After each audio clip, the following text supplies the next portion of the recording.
네, 안녕하세요. 오늘 방송은 그 백판에 관한 이야기로 한번 LP 음반에 관한 이야기로 한번 진행해 보도록 하겠습니다.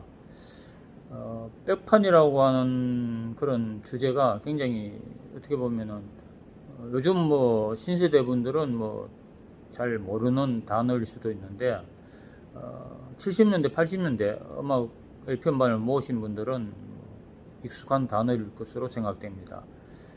백판은 이렇게 보시면은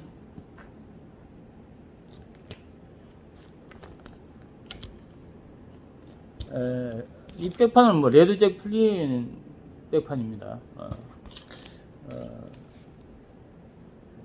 생긴 모양 자체가 굉장히 일반 단색으로 만들어져 있고 백판이라는 이 음반은 그리고 뭐 이 백판의 그 어원은 여러 가지 또 많은 설이 있습니다만은 레벨 자체가 그렇게 백색으로 이루어져 있어서 백판이라고 하는 게 정설로 지금 알려져 있습니다. 그리고 또 다른 뭐 이야기는 백 뒤쪽에서 엄밀히 거래되던 그런 음반들이다, 불법 복제물이다, 이런 의미로 또 백판이라는 그런 설이 있습니다. 그러니까 통상 그 레이블 자체가 흰색으로 되어 있는, 백색으로 되어 있는 그런 음반들이 대부분이기 때문에 거기에 연유해서 된소리 경향으로 인해서 백판으로 된 게 아마 그렇게 많이 알려져 있습니다. 저도 그렇게 알고 있고 이번 주제는 뭐 또 어떻게 보면 옛날에 음악 들으시던 분들은 굉장히 또 재밌는 또 한번 추억에 젖어드는 그런 시간이 될 수도 있겠습니다. 이 음반을 한번 플레이 해보고 초반과도 비교해서 한번 들어보는 그런 또 시간도 되겠습니다. 백판이라는 게 어떻게 보면 70년대, 80년대 이렇게 많이 제작 유통되었는데 제가 음악을 이렇게 듣던 시기에서도 뭐 굉장히 많은 백판들이 쏟아져 나왔었습니다. 이게 뭐 여러 군데에 아마 공장이 걸쳐서 백판이 제작이 되었는데 어느 한 공장에서 만들어 나온 건 아닙니다. 이게 전국 각지 어떤 대도시 쪽에서는 전국 유통망을 가지고 배급되었고 또 수많은 수요가 있었기 때문에 공급도 굉장히 많은 수에 정확하게 뭐 몇 장이 찍었다는 그런 정확한 통계는 없습니다. 이게 굉장히 좀 어두운 뒤쪽의 어떤 그런 제작 과정과 유통망을 가졌기 때문에 정확한 숫자는 없습니다만은 뭐 과거 음악다방이 엄청나게 유행했을 때 각 음악다방마다 뭐 수백 장에서 수천 장에 이르는 그런 음반들이 백판들이 절비하게 있었습니다. 그때는 원판이라는 자체와 라이선스라는 개념 자체가 없었기 때문에 백판이 굉장히 많은 그 대부분의 음악을 담당했다고 보면 과언이 아닐 겁니다. 그 당시에 외국 음악 즉 팝송에 로 플레이할 수 있는 턴테이블에 플레이할 수 있는 그 소스 자체가 테이프 아니면은 뭐 백판이었는데 백판이 그만한 수요가 있었기 때문에 공급도 어마어마하게 아마 많이 이루어졌으리라고 생각됩니다.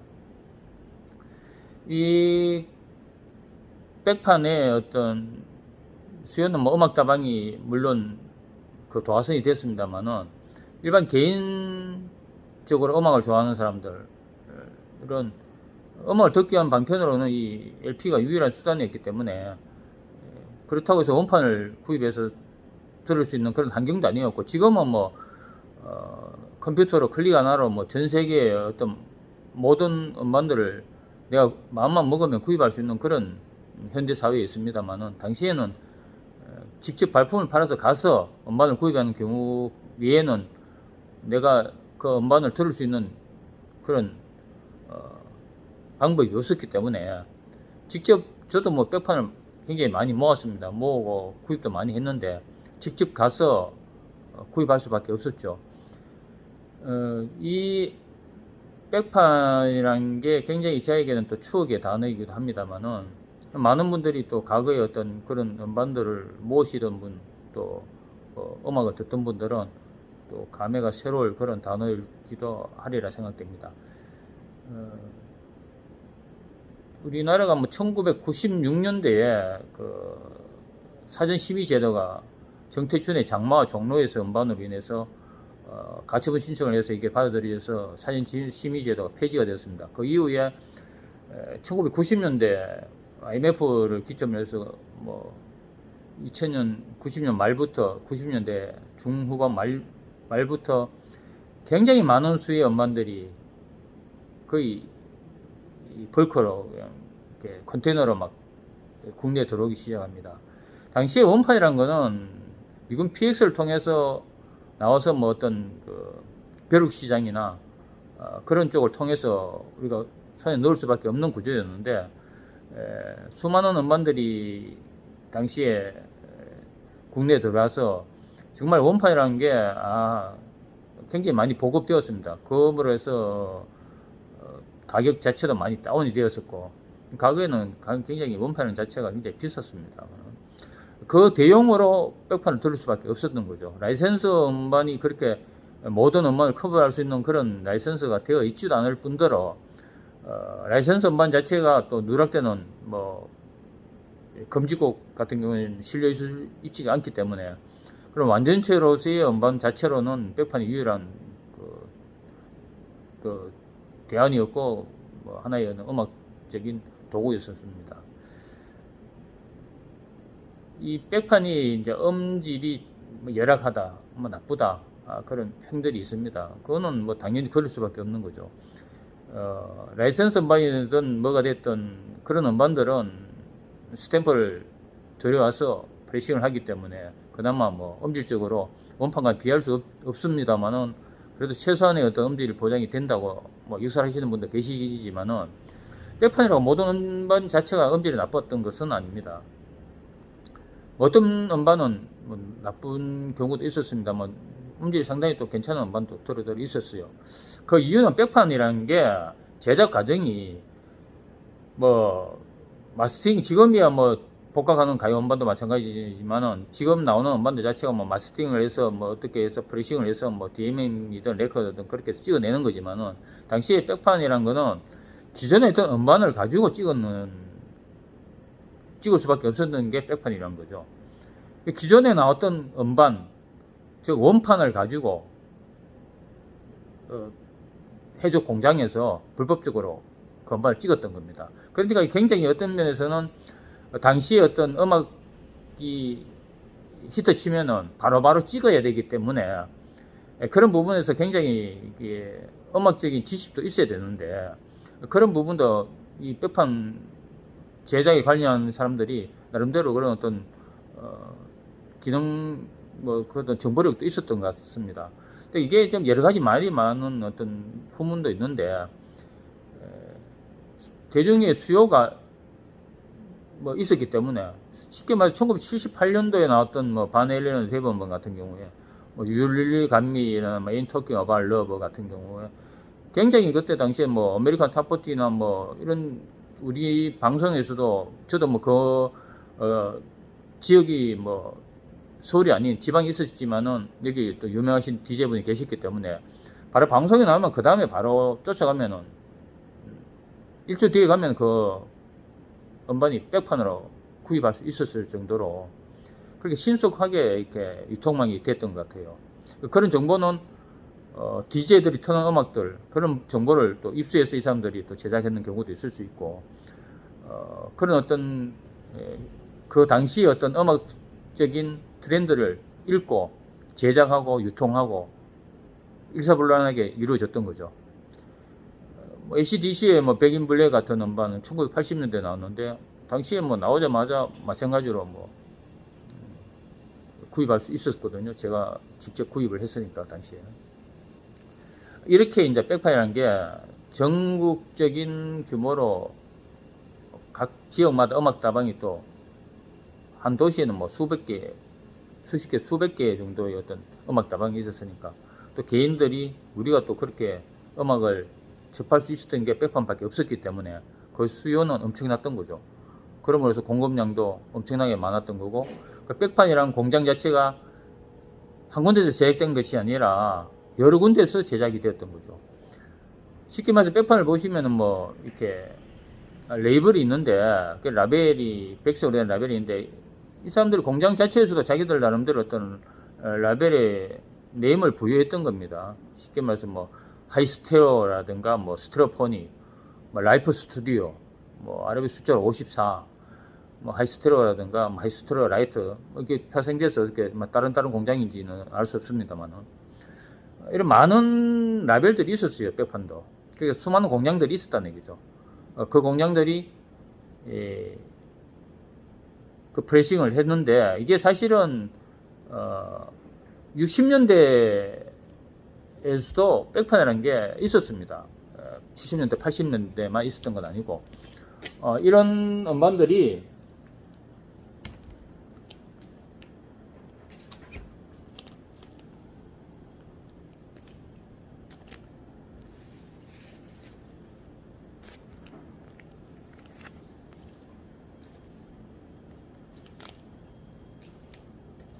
예, 60년대에도 이렇게 만들어 놨는데 이게 뭐 라이센스가 되지 않는 어떤 백판은 쉽게 말해서 뭐 수입 정지가 붙어 있는 백판도 있었어요.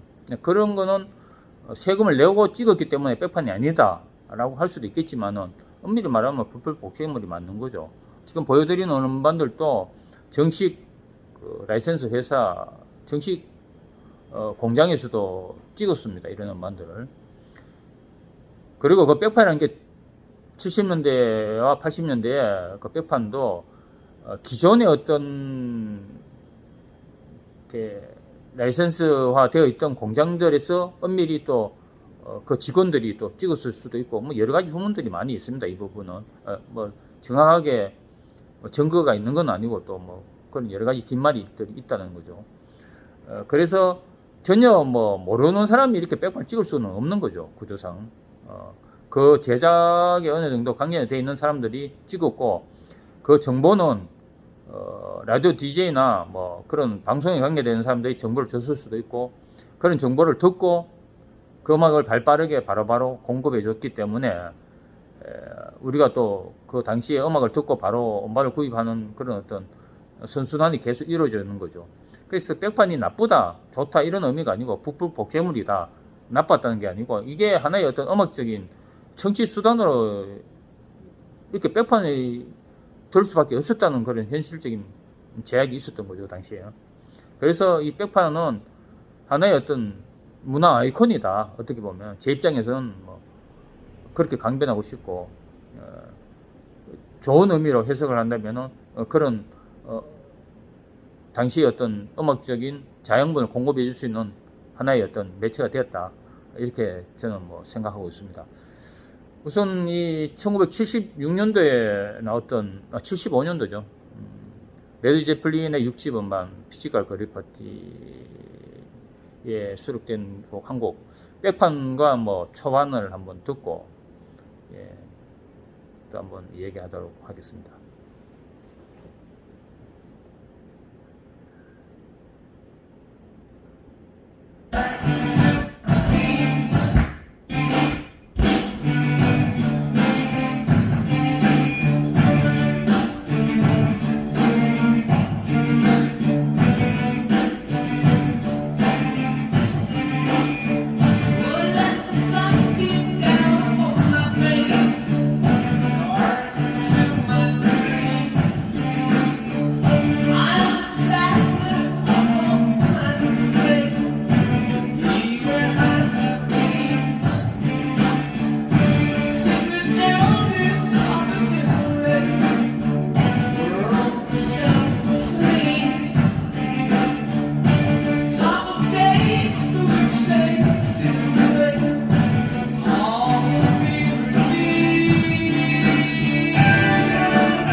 네, 뭐 지금 방금 들렸던 곡은 캐시미어인데 백판으로 플레이 봤는데 아주 뭐 몹쓸 그런 음질의 음반은 아닌 것이죠. 뭐 들어보셨다시피 음질이 어떤 면에서는 라이선스보다 뭐 더 좋을 수도 있고 이 백판 자체가.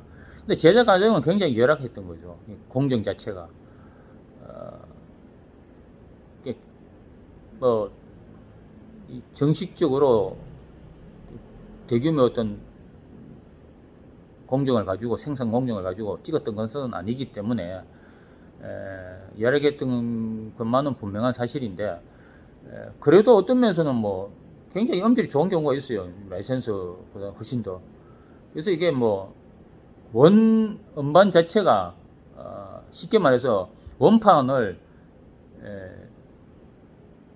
구입해서 그걸로 제작을 했는 거기 때문에 원판의 어떤 음질 자체가 또 뭐 썩 좋지 않았던 음반들은 당연히 백판 찍으면 그대로 복제가 되기 때문에 음질이 좋을 수가 없는 거죠.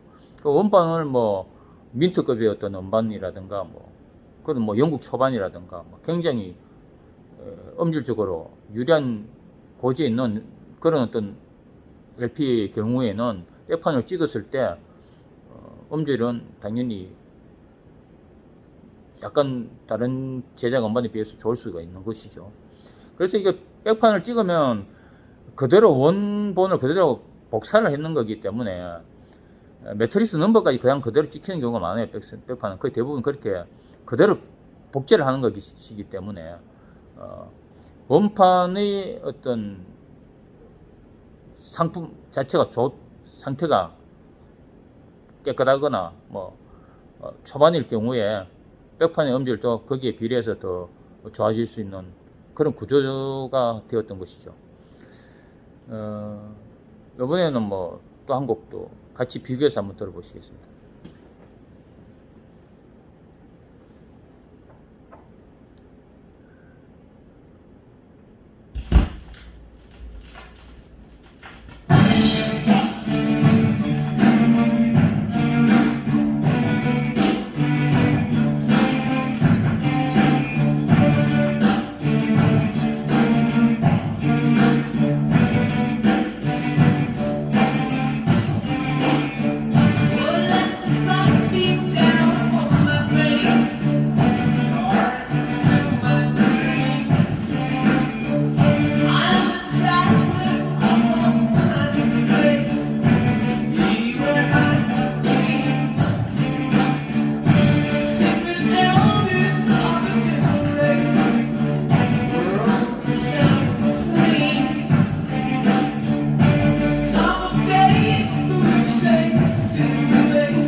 예, 방금 들었던 음반은 영국 초반입니다. 제가 아까 들었던 음반은 이렇게 백판이고요. 이 백판은 스트로포닉이라는 공장, 해주 백판 공장에서 만들었던 것 같습니다. 스트로포닉이라고 되어 있네요. 서울의 백판 공장 자체가 뭐 뚝섬 부근에서 많이 몇 군데 있었다는 그런 후문도 있습니다. 뚝섬에서 그 백판 공장들이 제작했던 음반들이 전국 각지를 통해서 도매상들을 통해서 이렇게 공급이 되었던 것이죠. 저 같은 경우에는 뭐 대구에는 뭐 바늘땅 유명한 백판 그 도매상이 있었습니다. 레코드 가게가 있었는데 엄청나게 돈을 많이 벌었고 제가 군대 갔다 와서 몇 년 있다 가보니까 서울 한복판 중심가에 어마어마한 매장을 그때 CD도 많이 팔고 백판 아예 취급을 안 했죠. 그때는 뭐 정상적인 어떤 영업으로 갔기 때문에 그만큼 뭐 정말 엄청나게 돈을 많이 벌었죠. 이 백판 팔았던 그 도매상들은 갖다 놓기 바쁘게 팔려 나갔으니까 저 역시 뭐 수천 장의 뭐 백판을 개인이 그렇게 수집할 정도였고 제 주변에 친구들도 뭐 다 합쳐놓으면 뭐 정말 어마어마한 숫자의 어떤 백판을 그렇게 구입을 했었는데, 지금 뭐 돌아보면 저작권, 전 세계 저작권에 관련되는 그런 상황에서 비춰본다면 말도 안 되는 그런 불법 복제물이었죠, 이 백판이라는 게. 그런데 뭐 지금은 뭐 어쩔 수 없이 이렇게 뭐 과거에 흘러간 유산처럼 되어 있는데, 지금 뭐 백판을 들어보니까 참 저 자신도 뭐 추억에 젖어듭니다. 뭐 이 방송 보시는 분 중에서 당시에 어떤 음악을 백판을 모아주셨던 분들은 뭐 또 추억에 잠기게 되지 않을까 생각됩니다. 그게 하나의 어떤 지금 세상에서 보면은 하나의 어떤 불법 복제물이었지만은 당시에서는 음악을 들을 수 있는 하나의 소스로서 매체로서 백판이 지대한 공헌을 했고 영향을 미쳤다, 이렇게 말씀드릴 수 있겠습니다. 뭐 이 부분에서 뭐 앞으로 백판에 대한 이야기는 뭐 또 다양하게 재미있는 얘기들 더 준비해서 여러분들과 함께 또 다음 기회에도 나눌 수 있는 시간이 있었으면 하는 그런 생각을 가지고 있습니다. 함께 시청해 주셔서 감사드립니다. 감사합니다.